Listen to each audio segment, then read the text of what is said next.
പിതാവിന്റെയും പുത്രന്റെയും പരിശുദ്ധാത്മാവിന്റെയും നാമത്തിൽ ആമേൻ. എന്റെ പ്രിയപ്പെട്ടവരെ, ജൂൺ 22 തിങ്കളാഴ്ച. അമ്മേ പരിശുദ്ധ അമ്മേ, അമ്മേ പരിശുദ്ധ ദൈവമാതാവേ, കൃപാസനത്തിലൂടെ ഞങ്ങൾക്കും ഞങ്ങളുടെ ദേശത്തിനും അമ്മ മധ്യസ്ഥം തേടി തന്ന എല്ലാ അനുഗ്രഹങ്ങൾക്കും കൃപകൾക്കും ഞങ്ങളിപ്പോൾ ഹൃദയം നിറഞ്ഞ നന്ദി പറയുന്നു. അമ്മേ പരിശുദ്ധമ്മേ ദൈവമാതാവേ, 2004 ഡിസംബർ 7 ഉച്ചകഴിഞ്ഞ് 2:30 കൃപാസനത്തിൽ സംഭവിച്ച അമ്മയുടെ പ്രത്യക്ഷപ്പെടലിനെക്കുറിച്ച് തിരുസഭയ്ക്ക് സമർപ്പിച്ചിരിക്കുന്ന പഠനരേഖകളുടെ മേൽ സഭാത്മകമായ പഠനം ആരംഭിക്കുവാൻ ഞങ്ങൾ പ്രാർത്ഥിക്കുന്നു. അമ്മേ പരിശുദ്ധമേ, ഭൂസ്വർലോകങ്ങളുടെ രാജ്ഞിയായ അങ്ങേയ്ക്ക് ഭൗമ സംരക്ഷണത്തിനായി പ്രപഞ്ചപ്രകൃതിയെ തന്നെ തിരുസഭ പ്രതിഷ്ഠിക്കുവാൻ ഈ പ്രത്യക്ഷീകരണം വഴി ഇടയാക്കണമേ. പരിശുദ്ധമേ, ജപമാല മാതാവേ, സകല കൃപാസനം പ്രാർത്ഥനയോടും ചേർത്ത് ഞങ്ങളിപ്പോൾ പ്രാർത്ഥിക്കുന്ന ഈ കുടുംബത്തിന്റെ പ്രത്യേക നിയോഗം പറ മക്കളെ.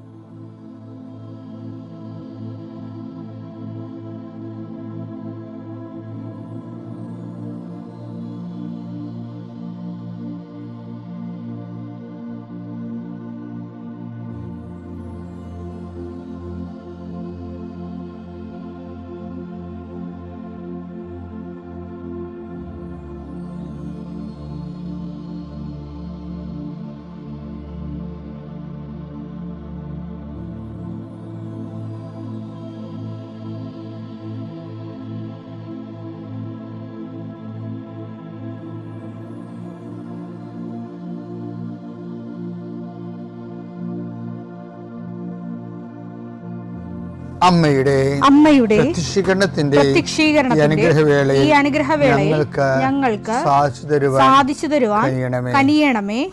ആമേൻ. വിശ്വാസ പ്രമാണം. സർവശക്തനായ പിതാവും ആകാശത്തിന്റെയും ഭൂമിയുടെയും സൃഷ്ടാവുമായ ദൈവത്തിൽ ഞാൻ വിശ്വസിക്കുന്നു. അവിടുത്തെ ഏകപുത്രനും ഞങ്ങളുടെ കർത്താവുമായ ഈശോ മിശിഹായിലും ഞാൻ വിശ്വസിക്കുന്നു. ഈ പുത്രൻ പരിശുദ്ധാത്മാവിനാൽ ഗർഭസ്ഥനായി കന്യകാമറിയത്തിൽ നിന്ന് പിറന്ന് പൊന്തിയോസ് പീലാത്തോസിന്റെ കാലത്ത് പീഡകൾ സഹിച്ച് കുരിശിൽ തറയ്ക്കപ്പെട്ട് മരിച്ച് അടക്കപ്പെട്ട് പാതാളങ്ങളിൽ ഇറങ്ങി മരിച്ചവരുടെ ഇടയിൽ നിന്ന് 3-ാം നാൾ ഉയർത്ത് സ്വർഗത്തിലേക്ക് എഴുന്നള്ളി സർവശക്തിയുള്ള പിതാവായ ദൈവത്തിന്റെ വലതുഭാഗത്തിരിക്കുന്നു. അവിടെ നിന്ന് ജീവിക്കുന്നവരെയും മരിച്ചവരെയും വിധിക്കുവാൻ വരുമെന്നും ഞാൻ വിശ്വസിക്കുന്നു. പരിശുദ്ധാത്മാവിലും ഞാൻ വിശ്വസിക്കുന്നു. വിശുദ്ധ കത്തോലിക്കാ സഭയിലും പുണ്യവാന്മാരുടെ ഐക്യത്തിലും പാപങ്ങളുടെ മോചനത്തിലും ശരീരത്തിന്റെ ഉയർപ്പിലും നിത്യമായ ജീവിതത്തിലും ഞാൻ വിശ്വസിക്കുന്നു. ആമേൻ. സുഖസ്ഥനായ ഞങ്ങളുടെ പിതാവേ, അങ്ങയുടെ നാമം പൂജിതമാകണമേ. അങ്ങയുടെ രാജ്യം വരണമേ. അങ്ങയുടെ തിരുമനസ് സ്വർഗത്തിലെ പോലെ ഭൂമിയിലുമാകണമേ. അന്നു വേണ്ടുന്ന ആഹാരം ഇന്ന് ഞങ്ങൾക്ക് തരണമേ. ഞങ്ങളോട് തെറ്റ് ചെയ്യുന്നവരോട് ഞങ്ങൾ ക്ഷമിക്കുന്നത് പോലെ ഞങ്ങളുടെ തെറ്റുകൾ ഞങ്ങളോടും ക്ഷമിക്കണമേ. ഞങ്ങളെ പ്രലോഭനത്തിൽ ഉൾപ്പെടുത്തരുതേ, തിന്മയിൽ ഞങ്ങൾ രക്ഷിക്കണമേ. ആമേൻ. നന്മ നിറഞ്ഞ മറിയമേ, സ്വസ്തി. കർത്താവ് അങ്ങയുടെ കൂടെ സ്ത്രീകളിൽ അങ്ങ് അനുഗ്രഹിക്കപ്പെട്ടവളാകുന്നു. അങ്ങയുടെ ഉദരത്തിൻ ഫലമായി ഈശോ അനുഗ്രഹിക്കപ്പെട്ടവനാകുന്നു. പരിശുദ്ധ മറിയമേ, തമ്പുരാന്റെ അമ്മേ, പാപികളായ ഞങ്ങൾക്ക് വേണ്ടി ഇപ്പോഴും ഞങ്ങളുടെ മരണസമയത്തും തമ്പുരാനോട് അപേക്ഷിക്കണമേ. ആമേൻ. കർത്താവേ, നിന്റെ ഉന്നതമായ നാമത്തിന് സ്തോത്രം ചെയ്യുന്നു. കർത്താവേ, നിന്റെ വിശുദ്ധ പൗരോഹിത്യത്തെ മഹത്വപ്പെടുത്തണമേ. കർത്താവെ, സഭയിലുള്ള സാന്നിധ്യം പ്രകടമാക്കണം.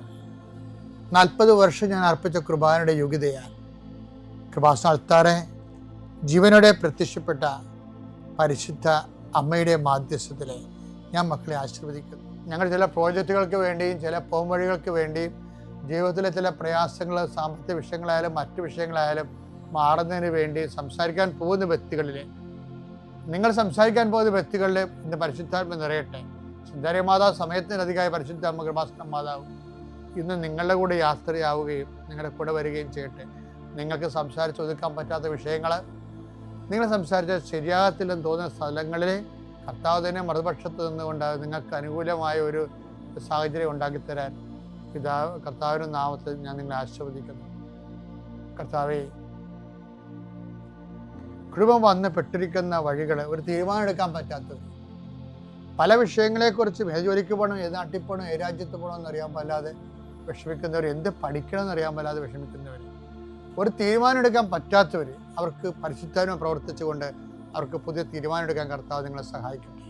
എൻ്റെ കർത്താവിൻ്റെ ഉന്നതമായ നാമത്തിൽ സഭയുടെ അധികാരത്തിൽ, കുരിശിൻ്റെ അടയാളത്തിൽ, ദൈവശക്തിയാൽ രോഗപീഠകളെ, വേദന രോഗങ്ങളെ, മറ്റു വ്യക്തികളുമായിട്ടുള്ള വഴക്കുകളെ, കേസുകൾ, കോടതി കേസുകൾ, പോലീസ് കേസുകൾ, ഇൻ്റർവ്യൂകൾ, ടെസ്റ്റുകൾ, പരീക്ഷാ ഫലങ്ങൾ നിങ്ങൾക്ക് അനുകൂലമായിരിക്കാൻ പരിശുദ്ധ മാതാവിൻ്റെ മധ്യസ്ഥതയിൽ ഞാൻ നിങ്ങളെ യേശുനാമത്തെ ആശീർവദിക്കുന്നു. നമ്മുടെ ഇന്നലെയും കൃപാസനത്തിലെ ഒരു മോള് കൃപാസനത്തിൽ കാല് കുത്തിയപ്പോൾ തന്നെ സുഗന്ധാഭിഷേകം ഉണ്ടായെന്ന് പറഞ്ഞു. ഈ പലപ്പോഴും ആൾക്കാർ സുഗന്ധാഭിഷേകത്തെക്കുറിച്ച് പറയുമ്പോഴേ ഒത്തിരി പേർക്ക് ഇത് പുറത്തുള്ള എല്ലാവർക്കും തന്നെ ഇതൊരു അവിശ്വാസമായിട്ട് തോന്നും. നമ്മുടെ ഷാജിസിൻ്റെ തുമ്പച്ചരച്ചൻ്റെ സുഗന്ധവാഹിനി അമ്മ എന്നുള്ള പാട്ടില്ലേ, ആ പാട്ടിറങ്ങിയപ്പോൾ ചില സെമിനാരി ആ പാട്ട് പാടിക്കത്തില്ലായിരുന്നു. അതിൻ്റെ കാരണം അതിൻ്റെ അകത്ത് എന്തെങ്കിലും അക്കാഡമിക്കൽ എററുണ്ടെന്ന് കണ്ടിട്ടായിരിക്കും അത് പഠിക്കാതിരുന്നത്. പക്ഷേ എനിക്ക് പലപ്പോഴും തോന്നിയിട്ടുള്ളതേ, നമ്മളുടെ അറിവിൻ്റെ, അതായത് നമ്മൾ ഐഡൻറ്റിഫൈ ചെയ്തിരിക്കുന്ന ആത്മീയ അനുഭവങ്ങളുടെ അപ്പുറത്ത് ഒത്തിരിയേറെ ആധ്യാത്മിക അനുഭവങ്ങളുണ്ട്. ഞാൻ ഒരിക്കലേ ചെല്ലാനോ എന്നും പറഞ്ഞൊരു പള്ളിയിൽ ധ്യാനിപ്പിക്കാൻ പോയി. ചെല്ലാനം നിങ്ങൾക്കൊക്കെ ഫേമസ് സ്ഥലമാണ്. ഞാൻ ആ ഇടവകയിൽ 11 ധ്യാനം നടത്തിയിട്ടുണ്ട്. എനിക്ക് കൊച്ചി രൂപതയോട് പ്രത്യേക കടപ്പാടുള്ളത് എൻ്റെ ശുശ്രൂഷയുടെ ആദ്യകാലങ്ങളിലൊക്കെ എന്നെ എപ്പോഴും ധ്യാനത്തിന് വിളിച്ചുകൊണ്ടിരുന്ന കൊച്ചി രൂപതയാണ്. ഈ ഒരു ഇടവകയിൽ 11 ധ്യാനം നടത്തിയിട്ടുണ്ടെങ്കിൽ 11 വർഷം അടുപ്പിച്ച് ധ്യാനിപ്പിച്ചെന്നല്ല എൻ്റെ അർത്ഥം. ഞാനൊക്കെ ഒരു ദിവസം അവിടെ ഒരു കൊച്ചു പള്ളി, കായലിൻ്റെ നടുക്ക് കുറേ ചിറകളാണ്, ചിറയും തോടും വെള്ളവും ഒക്കെയാണ്. അപ്പോൾ കായലിൻ്റെ നടുക്ക് ഒരു പള്ളി, ചാപ്പൽ അവർ നിർമ്മിച്ചു, ഇടവക്കാർ, കുരിശ് പള്ളി. അപ്പോൾ ആദ്യമായത് കാരണം പള്ളി ഉദ്ഘാടനം ചെയ്യാൻ പോവുകയാണ്. അതിനനുബന്ധമായിട്ട് അവർ ധ്യാനം വഹിച്ചു. അപ്പോൾ എന്നെ വന്ന് വിളിച്ച്, അപ്പോൾ അത് ആ കൊച്ചു ഒരു ചാപ്പലാണ് ശരിക്കും. അപ്പോൾ ഞാൻ ധ്യാനിപ്പിക്കാൻ നേരിട്ട്. പക്ഷേ നമ്മുടെ റോഡിൽ നിന്ന് ഒരു 1/2 കിലോമീറ്റർ അല്ലെങ്കിൽ 1 കിലോമീറ്റർ, റോഡിൽ നിന്ന് 1 കിലോമീറ്റർ ചിറപ്പുറത്ത് കൂടി ഉള്ളിലോട്ട് പോയെങ്കിലാണ് ഈ പള്ളി. കുഴപ്പങ്ങളൊന്നുമില്ല. പക്ഷേ ഞങ്ങൾ ധ്യാനിപ്പിക്കാൻ ചെന്ന ദിവസം ഭയങ്കര ഇടിയും വെട്ടി മഴ പെയ്തു. അപ്പോഴുള്ള കുഴപ്പമെന്ന് വെച്ച് കഴിഞ്ഞാൽ പിറ്റേ ദിവസം ആ പ്രദേശം മുഴുവനും ചിറയെല്ലാം മുങ്ങി കായലും കരയും അറിയാതെ ഇങ്ങനെ മുഴുവൻ മൊത്തം വെള്ളമായിട്ട് കിടക്കുക. നമ്മളൊരു കടലിലോട്ട് നോക്കണ പോലെ ഇരിക്കും. അപ്പം ഞാനോട് ദൈവത്തിന് അറിയാമായിരുന്നില്ല ഈ ഇത്രയും കഷ്ടപ്പാടാണ് ധ്യാനമെന്ന്.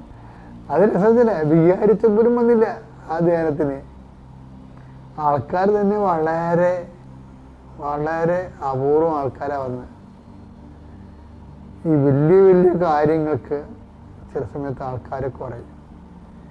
അൽഫോൻസ് സ്വാമിയുടെ അടക്കത്തിനൊക്കെ 50 പേരെ ഉണ്ടായിരുന്നു പറഞ്ഞില്ലേ, ഞാൻ എപ്പോഴും അതിരുന്ന് നോക്കും.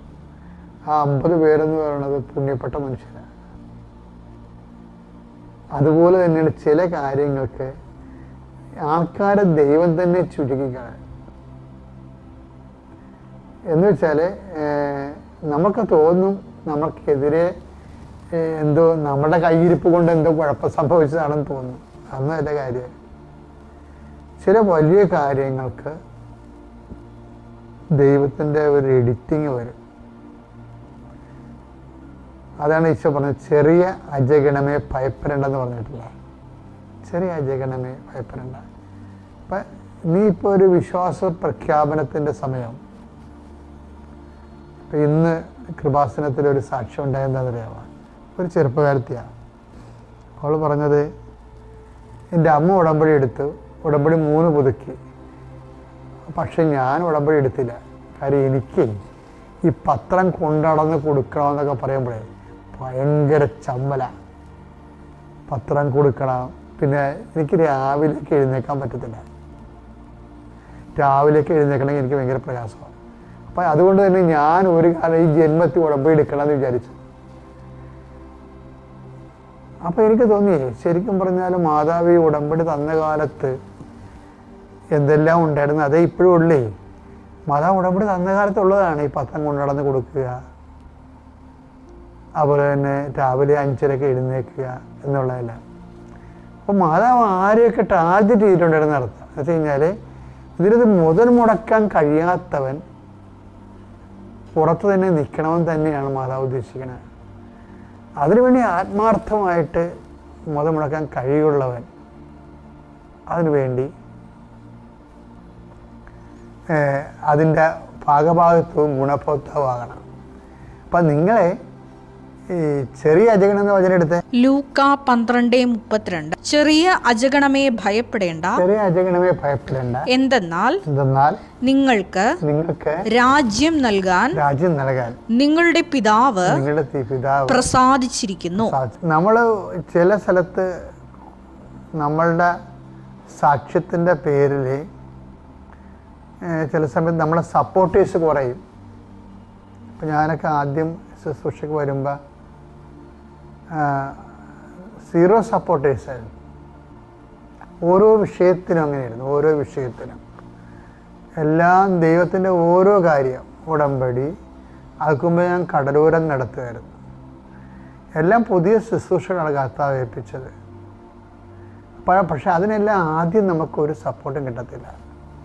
നല്ല സപ്പോർട്ടാകുമ്പോൾ ഞാനത് നിർത്തിക്കളയാം. അതിൻ്റെ കാര്യം അതിൻ്റെ എന്താ പറഞ്ഞ ചെറിയ അജഗണമേ ഭയപ്പെടേണ്ട, പിതാവ് നിങ്ങൾക്ക് രാജ്യം കൽപ്പിച്ച് നൽകാൻ പ്രസാദിച്ചിരിക്കണം എന്നാണ്. അപ്പോൾ ഈ നമ്മൾ ചെറിയ ഒരു ഞെരുങ്ങിയ സാഹചര്യങ്ങളിൽ, കുറഞ്ഞ സാഹചര്യങ്ങളിൽ, പേരില്ലാത്ത സാഹചര്യങ്ങളിൽ, ആകർഷണമല്ലാത്ത സാഹചര്യങ്ങളിൽ കർത്താവിൻ്റെ സുവിശേഷം സാക്ഷിക്കുമ്പോൾ അത് പിതാവ് നിങ്ങൾക്ക് രാജ്യം കൽപ്പിച്ച് നൽകാൻ പ്രസാദിച്ചിരിക്കണം എന്നാണ്. ദൈവത്തിൻ്റെ പ്രസാദം വരണത്. അപ്പം എപ്പോഴും ഒരിക്കലും ഓർക്കണമെന്ന് ഇപ്പം നമുക്ക് കർത്താവിന് വേണ്ടി സാക്ഷ്യം വഹിക്കുമ്പോൾ പലപ്പോഴും അംഗീകാരം കിട്ടണമെന്നോ അല്ലെങ്കിൽ മറ്റുള്ളവരത് അംഗീകരിക്കണമെന്നോ ഏറ്റെടുക്കണമെന്നോ ഒരു നിർബന്ധമില്ല. ഏറ്റെടുക്കാത്തൊരു കാലവും അംഗീകരിക്കാത്തൊരു കാലവുമായിരിക്കും കർത്താവിൻ്റെ അഭിഷേകത്തിൻ്റെയും കാലം. ഞാൻ ആ ചെല്ലാനവളുടെ കാര്യം പറഞ്ഞില്ലേ, അത് നാളെ പറയാം. ഇപ്പോഴേ ഈ ആശയം കറക്റ്റായിരുന്നു. പിതാവിൻ്റെയും പുത്രൻ്റെയും പരിശുദ്ധാത്മാവിൻ്റെയും നാമത്തിൽ.